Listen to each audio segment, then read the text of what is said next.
তো আজ বানাবো dry fruits and seeds laddu. তো আমার কাছে যে সমস্ত dry fruits and seeds available ছিল সেগুলো সবগুলোকে নিয়ে নিয়েছি।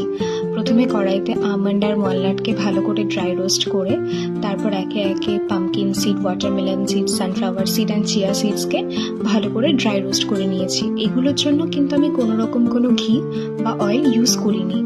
এরপর সুইটনারের জন্য খেজুরকেও কড়াইতে ভালো করে নাড়িয়ে নিয়ে তারপর একে একে মিক্সিতে ব্লেন্ড করে নিয়েছি। ফাইন ব্লেন্ড কিন্তু আমি করিনি, কারণ সেগুলো দেখতে ভালো লাগে। এরপর কড়াইতে একসঙ্গে সেগুলোকে দিয়ে নিয়ে ফ্রেগরেন্সের জন্য আমি সামান্য পরিমাণে ঘি এবং আরও বেশি সুইটনারের জন্য একটু জ্যাগরি পাউডার ইউজ করে সবগুলোকে ভালো করে মেখে নিয়ে লাড্ডুর আকারে শেপ দিতে শুরু করেছি।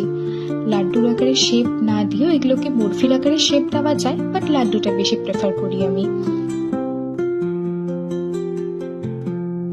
তারপর ফ্রিজারে আমি হোল নাইট সেটের জন্য সেটাকে রেখে দিয়েছিলাম, অ্যান্ড বের করে নিলে সুন্দর ready dry fruits and seeds laddu.